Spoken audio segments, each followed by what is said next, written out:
Mais vous me posez des questions sur les événements concernant le mouvement des élèves. Mais je voudrais d'abord rappeler ceci, que lorsque nous avons commencé ce mouvement de grève, le ministre de la Question nationale disait ceci, qu'il n'est pas au courant de notre mouvement de grève. Et lorsque nous trouvions à notre piquet de grève en face de la primature, le Premier ministre était venu nous rencontrer. Et il nous a dit ceci, je vous ai compris, allez vous asseoir. Nous on était étonnés de la part d'un Premier ministre nous demander d'aller nous asseoir pendant que les élèves n'ont pas de professeur. Et chemin faisant, nous pensions que le Premier ministre s'attelait avec son gouvernement à trouver des postes budgétaires aux enseignants, à payer les vacations des enseignants, à payer les enseignants dont la PIF avait été oubliée, à mensualiser la prime d'incitation à la fonction enseignante. Non, rien n'a été fait. Donc il y a eu un mépris de la part du gouvernement vis-à-vis des enseignants. Or, vous savez que les enseignants et les élèves sont étroitement liés. Les enfants ont constaté que le gouvernement s'en foutait éperdument de leur devenir. C'est pourquoi les enfants, comme un seul homme, se sont mis en branle et c'est une grève des élèves. On n'en a jamais vu au Gabon une de pareille. Les enfants qui partaient du lycée Leyomba, du lycée Paul Edjedje Gonjou, du lycée Nelson Mandela, du lycée Jean-Hilaire Obam, bref, l'ensemble des établissements du second degré de Libreville s'étaient donné rendez-vous non loin de l'Assemblée nationale. Ils n'ont été arrêtés que par des policiers qui se sont comportés franchement comme des barbouzes. Parce que je ne peux pas comprendre comment un policier va aller gazer un enfant de 6e. Quand vous voyez les enfants de 6e aujourd'hui, c'est des enfants qui ont 9 ans, 10 ans, qui ont reçu des bombes lacrymogènes, dont on a envoyé les chiens sur ces enfants, dont il y a eu des arrestations. Hein? Pour ne parler que les élèves du lycée Diba Diba, qui ont passé la nuit au niveau des commissariats. Il y a des enfants qui étaient asthmatiques, qui sont tombés évanouis. Donc il y a un certain nombre de blessés, hein, de pertes de connaissance, hein, causées par le comportement de nos forces de défense et de sécurité, au lieu d'encadrer les enfants qui posaient des problèmes légitimes. Qu'est-ce que les enfants réclament? Parce que les enfants ne réclamaient pas seulement leur soutien, ne proclamaient pas seulement leur soutien vis-à-vis des enseignants, mais les enfants aussi évoquaient des problèmes existentiels au niveau de leurs établissements. Je parlerai des problèmes d'adduction d'eau. Je parlerai des problèmes d'électricité. Comment aujourd'hui on peut accepter que dans la capitale du pays, il y a encore des écoles qui ne sont pas desservies en électricité et en eau. L'absence de latrines, l'absence de route pour conduire, pour amener les enfants à leur établissement. Ça n'existe pas. Donc les enfants ont posé un ensemble de problèmes par rapport à leur environnement d'études. Les enfants aussi ont posé le problème des soi-disant réformes du ministre de l'Éducation nationale, Séraphin Mundunga. Quelles sont ces réformes uniques? Ce sont par exemple le conditionnement du passage en classe de seconde et de 6e par des diplômes de CEP et de BPC. Pour les enfants comme pour nous les enseignants, il est hors de question qu'un diplôme soit aujourd'hui devenu une condition pour aller en classe supérieure.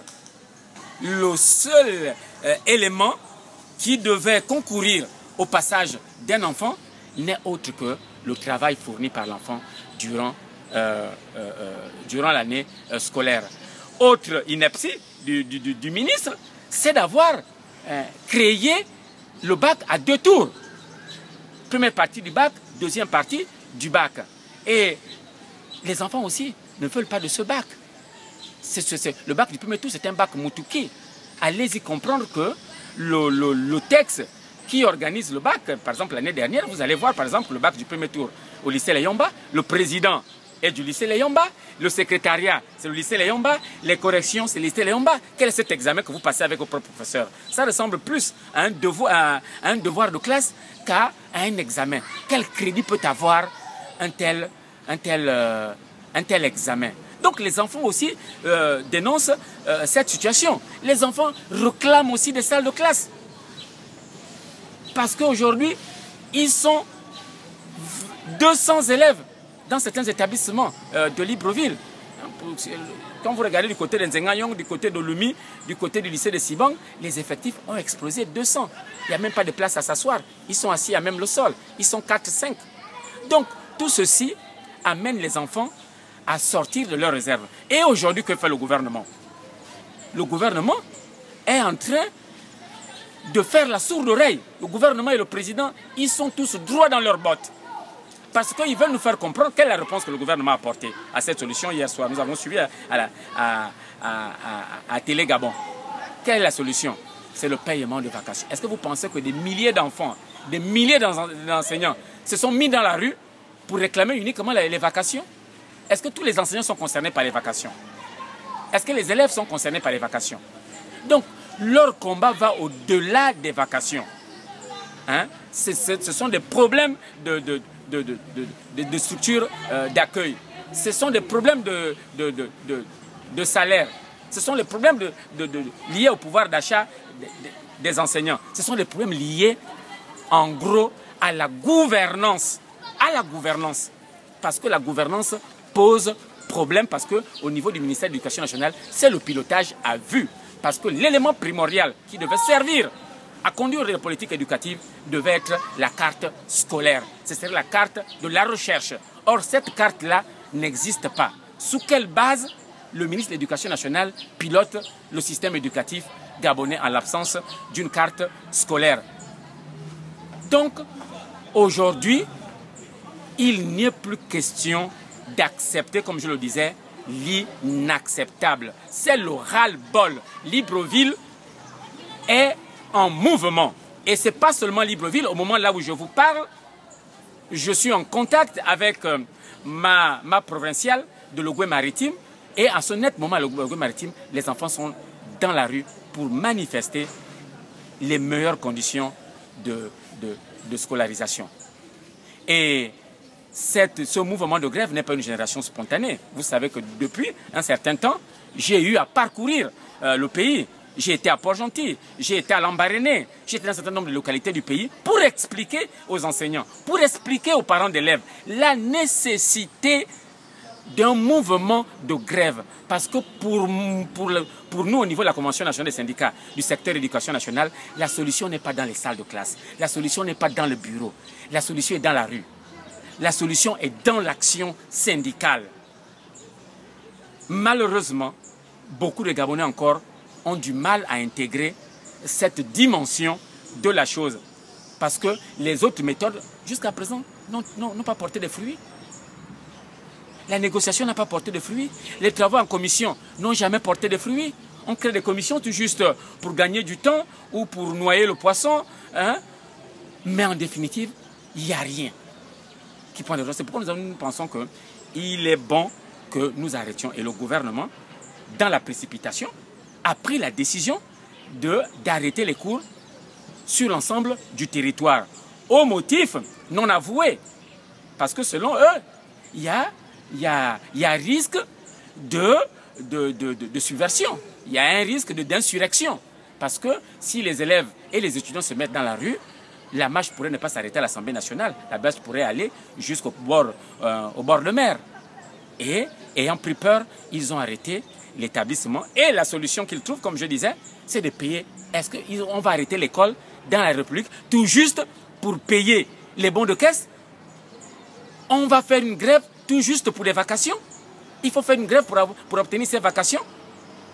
Il faut faire une grève pour avoir sa prime de situation à la fonction enseignante?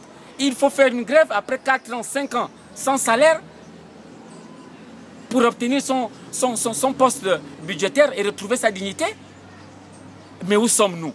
Et pour nous, le responsable, c'est la politique.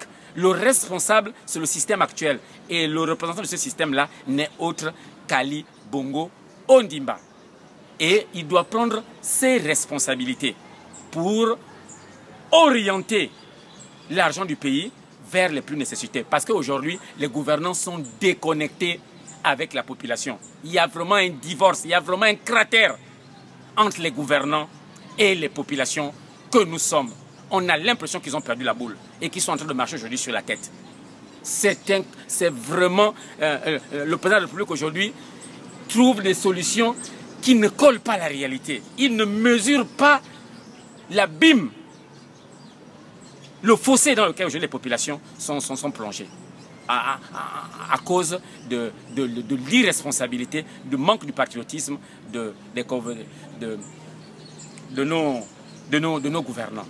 Donc, il faut trouver des vraies solutions aux vrais problèmes et se revoir la politique, c'est rompre avec ce système-là, c'est s'en séparer des bras cassés. Parce que nous savons que dans ce pays, même au PDG, nous savons qu'il y a des hommes et des femmes là-bas capables, mais ce n'est pas ceux-là qu'on utilise.